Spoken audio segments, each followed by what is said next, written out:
And welcome everybody to the Daily Space Weather. The sun has wasted no time in providing some activity in the month of March, which is, by the way, the most geo-effective month on the calendar. We see more geomagnetic storms, more auroras, and so on in March than any other month. So we've already seen a G2 class geomagnetic storm for a KP of 6, a massive spike in global geomagnetism. We see disorganized electrons. The geomagnetic storm arrived early, very early, about 18 hours earlier than expected. And Sunspot 2806, which spontaneously formed here in the southern hemisphere. Here's the intensity gram, and you'll see this dark umbral area form right there by my arrow. And it looks like it remains intact. I would expect this to get a name today. What do you think it'll be called? I think it'll be called 2806. Here's the colorized magnetogram featuring the birth of the new sunspot right as 2804 sets in the northwest.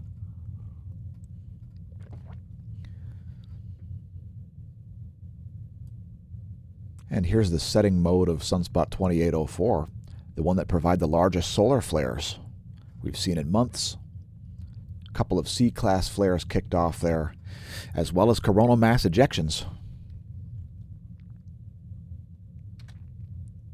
So here is the coronal mass ejection.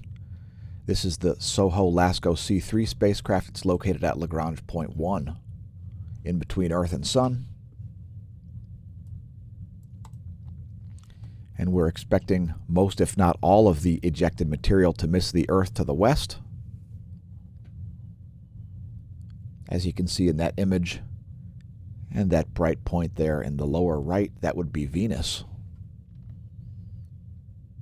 So heading out to Lagrange point 5 to take another view of that, let's see what it looked like from stereo A's perspective at L5. And here's a great view of that very slowly propagating coronal mass ejection that we did a couple of videos on yesterday. We analyzed this before it actually fully ejected. And the possibility for additional coronal mass ejections remains here. So without getting into too much detail about why there is an ongoing watch in effect, here's one more view of that. I'll let that play through a second time for you here. You see that very slowly propagating bubble-like feature there. And the bubble-like feature actually remained as this left the corona. It was sort of a double, and it didn't really fully eject until the second sort of pulse from that coronal mass ejection. And let's look at some HelioViewer movies. The geomagnetic unrest that we're seeing right now is a result of mainly protons expelled from that coronal hole right there. Again, arriving quite early here, about 18 hours earlier than we expected to see any geomagnetic unrest or geomagnetic storms. And we saw some very low magnetism readings as the Earth moved into the North Pole-oriented current sheet, in which we are most likely located now. We'll show you that later. So that's the 193 angstroms view. Here's a 304 angstroms view. This is ionized helium. The last one was ionized iron.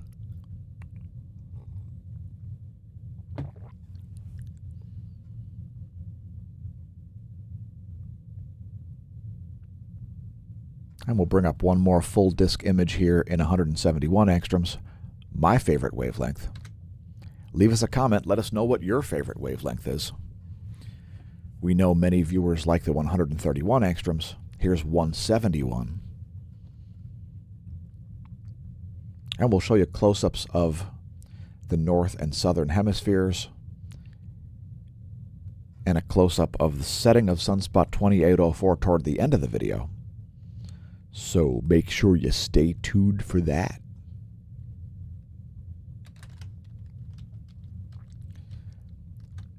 Next, let's take a look at what's going on in the solar system.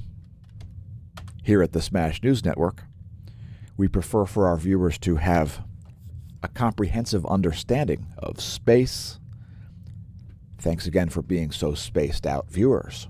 Here's where stuff is now, and there's where things will be in a week.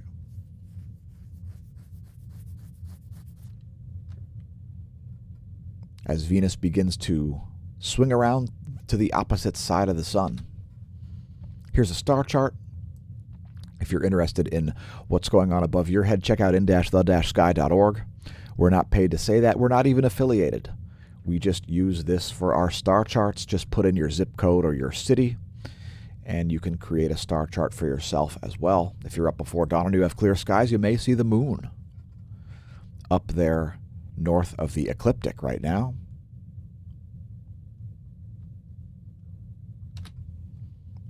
And the radio flux still at 79 solar flux units.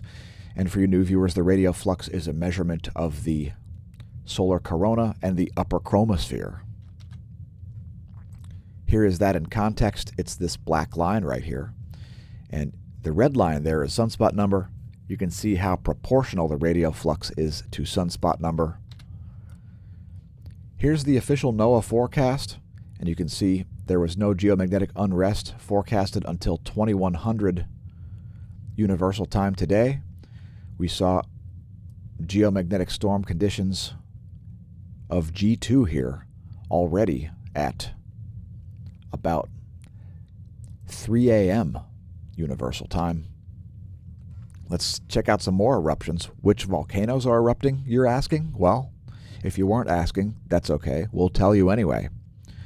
Popocatépetl is erupting down in Mexico. It's producing an explosive 19,000-foot ash plume. Fuego in Guatemala also exploding. Sangay, volcanic ash not detected in satellite imagery. Please do not attempt to pole vault the caldera. Revenador exploding, 15,000-foot ash plume there. And Sabancaya in Peru. By the way, Revenador is in Ecuador. Sabancaya in Peru also exploding. Flight level 240. It's a 24,000-foot ash plume. And it's a volcanic downtick, folks. It's a volcanic downtick. The eruption at Etna has stopped. In other volcano news. Now earthquakes. So here we are on the USGS site. Latest earthquakes map. No major quakes over the past 24 hours. We did see a 5.0 south of Africa. A bunch of deep quakes kicked off yesterday. And shout out to Brett. One of our viewers in southern Alaska was only 10 miles from the epicenter of a 5+ magnitude quake and bounced around for, I believe he said, 15 seconds in bed. He now has greater respect for 5-range magnitude earthquakes.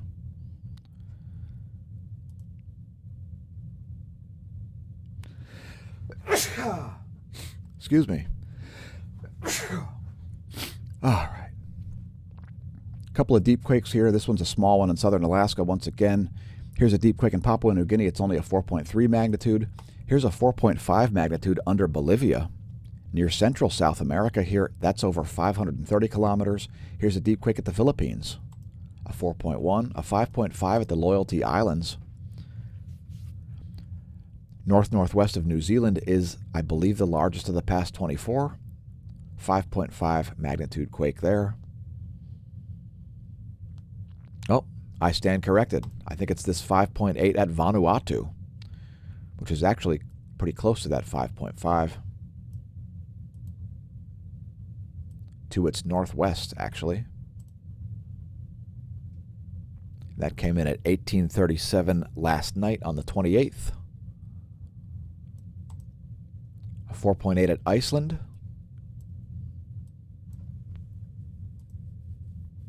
Another mid-level 5 magnitude quake at Vanuatu. Go ahead, say it aloud, folks. Vanuatu. You know you want to. Vanuatu. Vanuatu. By the way, this smAsho stream was streamed live to Twitch. It's twitch.tv/smAshomash. Thanks to our followers over there at Twitch. At twitch.tv/smAshomash. They've got a great mobile app. And the live streaming platform is fantastic. It's good enough for gamers.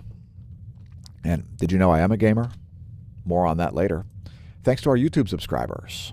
If you're viewing on YouTube, please don't forget to press like and subscribe, press the notification bell, and share on your social media. If you're an influencer, drop us a line. Perhaps we'll feature your content and indeed an interview with you. We're also on BitChute. Again, most importantly, don't forget to press like and subscribe on YouTube, as the place could start on fire and go out of existence all of a sudden with absolutely no warning. As we endeavor to continue to produce the videos, we need your assistance, as I don't think the algorithms like us.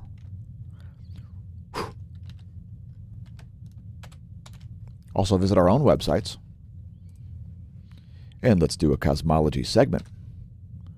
So, smAsho.org is an emerging science foundation.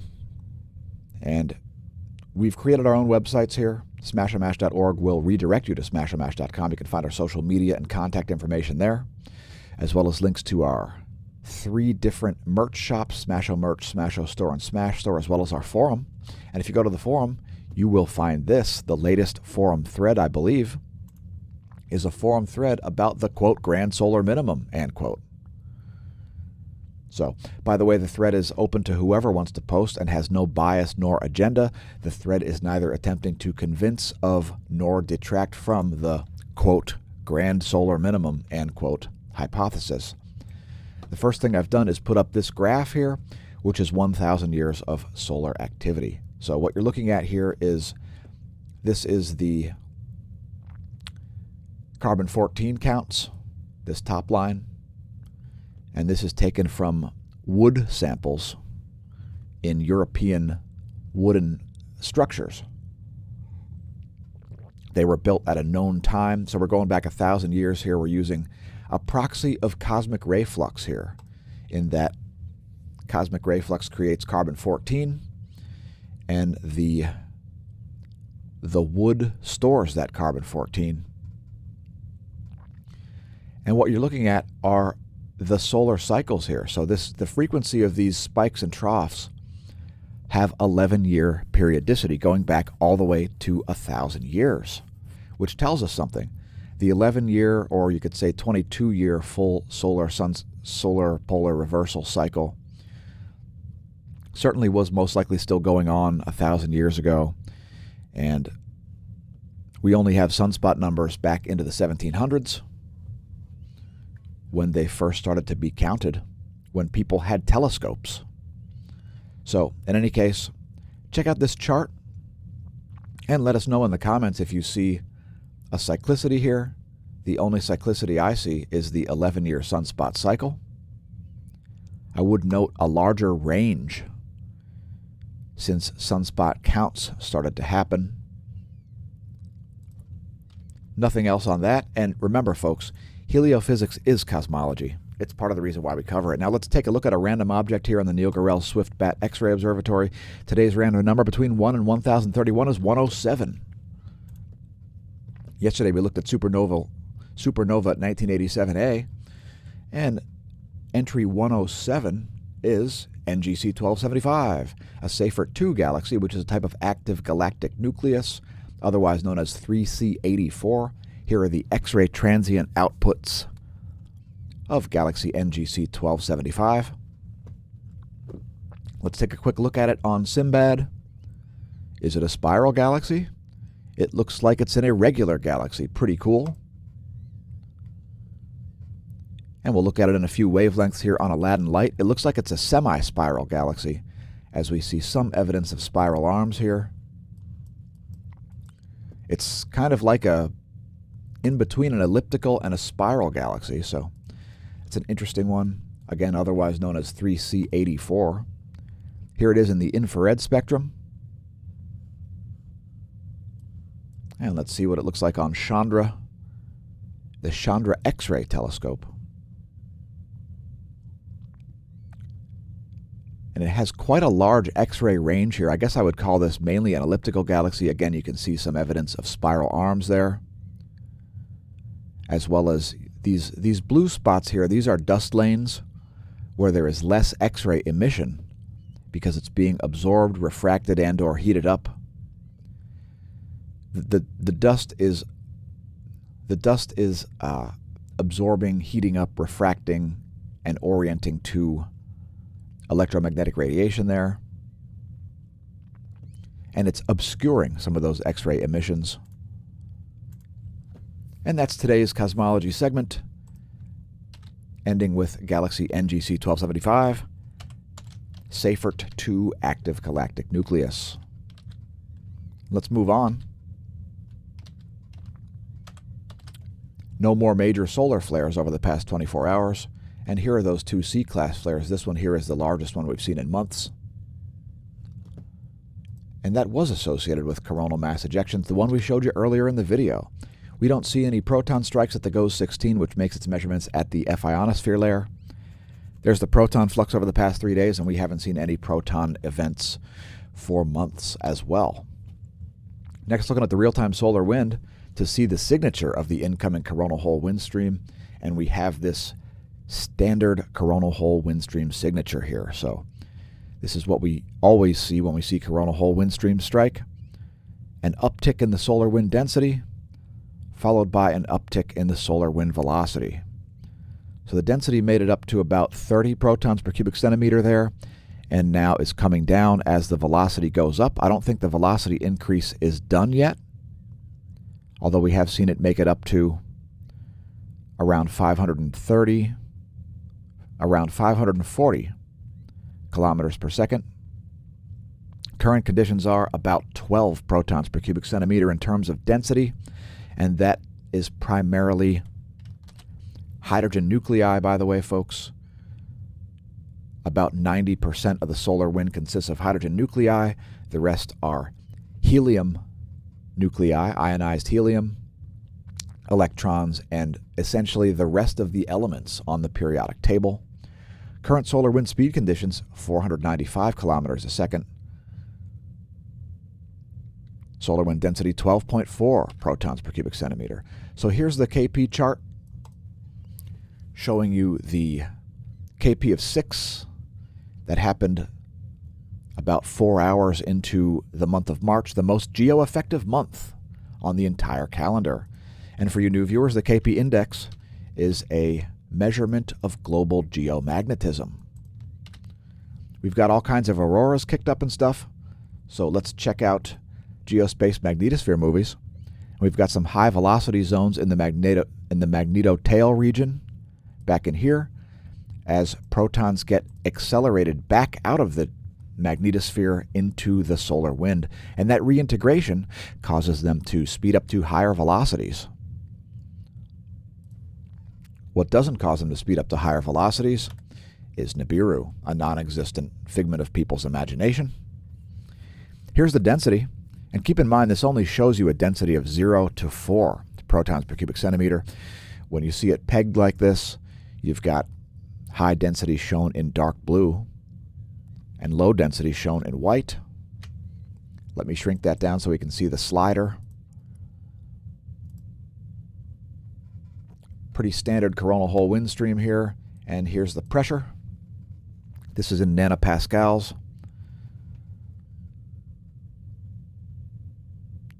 And each one of those slides was 4 hours of data of the geospace.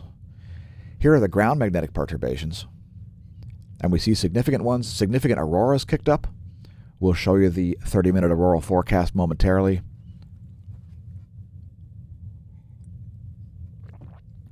So we see major ground magnetic perturbations here near the Canadian North Pole, as well as the South Geomagnetic Pole, which is someplace south-southwest of Australia. You can see it right there.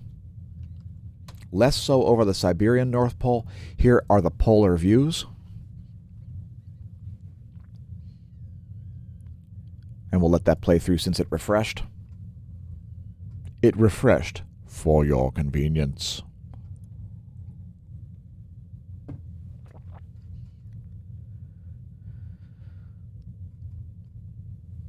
So the Earth currently has 2 north geomagnetic poles, and the South Geomagnetic Pole has left the Antarctic continent thousands of miles from the South Geographic Pole and is in the southern Indian Ocean. Geomagnetism can create induction in electrical circuits. And the U.S. power grid has this map right here, the geoelectric field. And since we saw geomagnetic storm conditions, let's see just how much induction we have in the empirical data model here. And we see a bit of induction here. Modern countries' power grids are much better at surviving geomagnetic storms than less developed countries, as there is sophisticated circuitry to shut down systems before too much induction causes transformers to burn up. And when a transformer burns up, folks, your power goes out, unless it can be rerouted through a different series of circuits. So here's the auroral forecast, and we expect to see this kick up here. We should show some red, and it looks like some auroras may be visible in places like northern Minnesota, as well as most of Canada. Tasmania probably not receiving any auroras. Next, we're going to look at the GOES magnetometer here, right after I check the life of the stream, and it looks A-OK here at the Smash News Network. Least busted name and news. So we've put up the 7-day chart here for the GOES magnetometer, and I did that because I wanted to note the extremely low magnetometer readings we saw right here just in the past few hours. And this is probably part of the reason why the geomagnetic storm was so strong, because of the crossing of the heliospheric current sheet. So the Earth has just recently in the past few hours switched into a North Pole current sheet. We'll show you a diagram of that momentarily. Here's the 3-day chart, which we normally show, and you can see that we made it all the way down to 22 nanotesla there. Very low readings on the GOES magnetometer. The lowest we've seen certainly in the last week, as shown in the 7-day chart. And this arc jet moment here, this is the GOES 16 turning on its thrusters, which create plasma, and that can affect its magnetometer readings, which is why it puts in this yellow arc jet moment there. Here's the current sheet. You're looking at the top view ecliptic plane field plot as if you're looking at the sun from the North Pole. This is showing you the polarity of the plasma between the sun and the Earth. Keep in mind the data is for 2 hours, over 2 hours old, and the Earth is most likely already snapped into the North Pole current sheet shown there in green. That is the source of those very low magnetometer readings on the GOES 16. Here's a line of sight field plot. I would note the sun's B field here, seeing a little bit of changes happening in it as the solar polar field reversal commences during cycle 25. This also shows you the poloidal fields, the fields from the solar poles, and the solar magnetogram. This one will show you the coronal holes, and you can see this green coronal hole right up here, stretching down past the equatorial region. And the one that's currently striking the magnetosphere with some protons is this South Pole-oriented one, reaching up toward the equator also.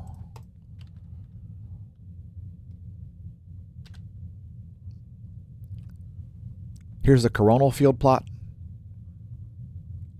It's the magnetic field plot of the sun's atmosphere, known as the corona, a chaotic place.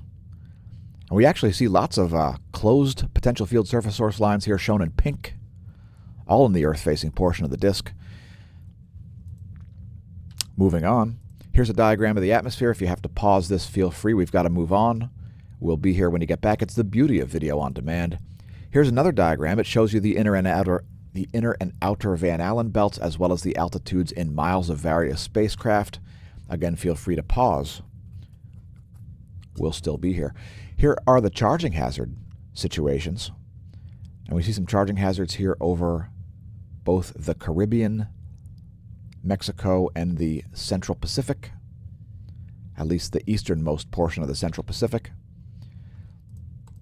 And like I said in the title, we see unorganized electrons here, and we see a cratering of the electron flux, which is a standard feature once again of coronal hole wind streams.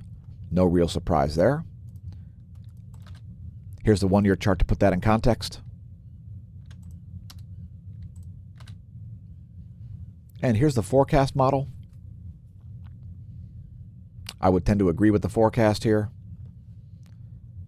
We didn't see as low a levels as forecasted yesterday. And this isn't the easiest thing to forecast, folks. So if you're trying to forecast electron flux, good luck. NOAA is fairly accurate, as you can see the lining up of the green squares, which is the forecast, and the yellow diamonds, which is not Lucky Charms marshmallows. It's the observation. So here's a visualization of that. And you can see disorganized, very disorganized electron flux here, which is not typically a feature of coronal hole wind stream strikes. You can see anomalous levels of electrons all around the north and south polar regions. I'll let it play through a second time because we're seeing blobs of dense electron regions where we don't typically see them. Where we typically see them is around the equator at noontime. You can see that. Expect to see big GPS errors. Don't be surprised to see communication failures and so on as a result of satellite communications. Here's a diagram of just one slice. The last one was the entire air column. This one is just one slice, just the ionosphere layer, showing you the vibrational frequency of the matter in the ionosphere. Condensed matter matters, as well as gaseous plasma. Gaseous plasma matters, but condensed matter matters more because that's what stars are made of. So that's a little tidbit for you there. By the way, I had a dream about Dr. Pierre-Marie Robitaille last night. It was pretty weird. Perhaps we'll update the dream log at smashomash.com/forum. Ionosphere looking pretty normal here. Here's the latest image. That one coming in at 9:45 Universal Time, and actually that's very charged up there. So this moment here making it all the way up to 14 megahertz on both sides of the equator over the Indian Ocean and the southern Asian continent. Next we'll look at some meteorology stuff as we do value-added services in the daily space weather. Here are the jet streams of the eastern world. A little more organized than we saw them yesterday and the previous days, although one thing interesting here is the jet stream is blowing backwards over the western Pacific and the Indian Ocean. A jet stream moving east to west is not the norm. Don't believe me? Ask a pilot. Powerful clockwise rotating low pressure system here to the west of Australia. Here are the jet streams of the western world. Quite chaotic here, especially around places like the South Pacific and around South America. Really chaotic in the whole western world.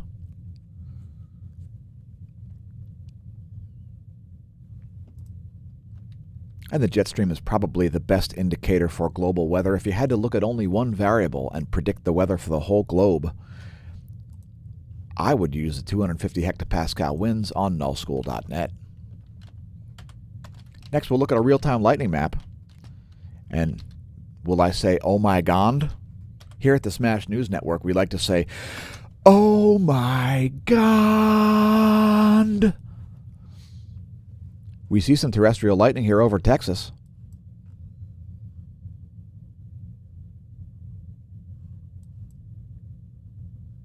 I thought we did.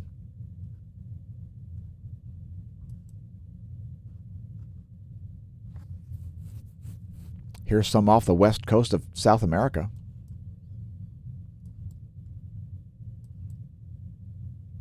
North of the Galapagos are the most recent strikes. There are some terrestrial lightning strikes. It's a real-time lightning map, by the way, at lightningmaps.org. Shout out to our viewers from the Fort Worth area. Hey, Glenn Beck, there's thunder rolling in. Glenn Beck, leave us a comment. Drop me a line. I'll be more than happy to appear on the national radio show. There you can see some thunder rolling into Dallas on realtimelightningmaps.org. Yes, it will calculate the sound waves created as thunder claps over central Texas. Here are pressure maps. We're on windy.com right now. They have a great mobile app, by the way. And we're going to advance this into the GFS forecast for tomorrow. There is where we expect things to be at 12 noon tomorrow. Pressure cells. Next, looking at clouds. Here is the cloud layer. And check out this atmospheric river stretching all the way from Baja California and beyond to Newfoundland. It's a giant atmospheric river. Oops. Was that wrong? Tell your friends 8 equals capital D and not to suck at math. So there's the cloud layer, there's the water vapor map, and this atmospheric river is making for wet conditions over much of the Northeast, including my location, which is, by the way, right about here in Lehigh Valley, Pennsylvania, where smAsho staff and I are located. Our operation consists of only 2 people right now. Don't expect it to stay that way. There is the cloud layer, there is the water vapor, and we're expecting a pretty consistent, non-changing directional flow of all this moisture as it is held in place by this dry mass of air and this dry mass of air.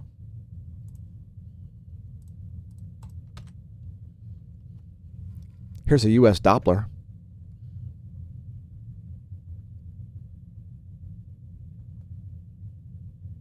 And the only real thunderstorms are the ones there over central Texas.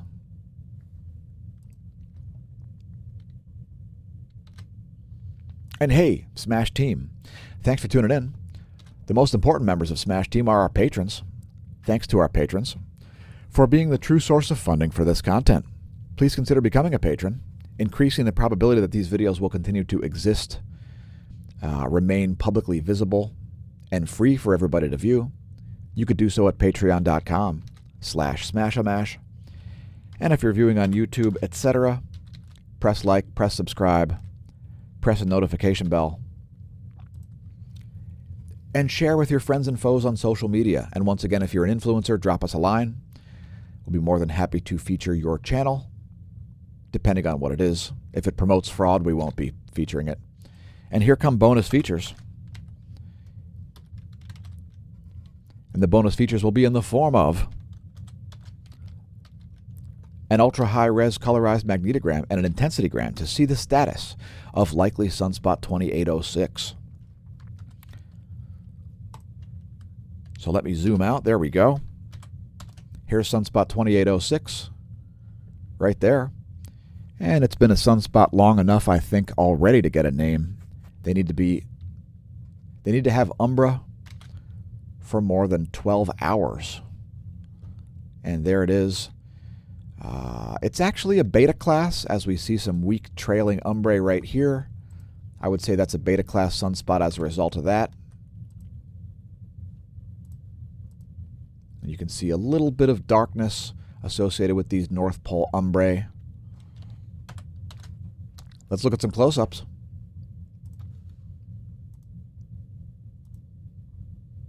So here's the entire southern hemisphere region. And you'll see the birth of Sunspot 2806 right there.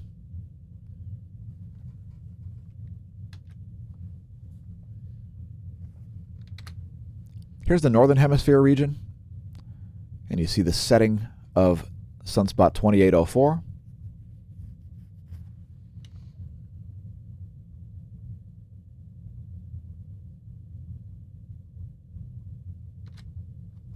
And last but not least, here's a close-up. The visually, aesthetically pleasing setting of Sunspot 2804 and 171 angstroms. Thanks for tuning in, everybody. Remember to stare at the sun. Attempt to understand the physics. When you're attempting to understand the physics, don't drink. But if you do, don't drive. And since it'll never be now again, welcome to the Neo-Renaissance. And may that solar wind be at your back.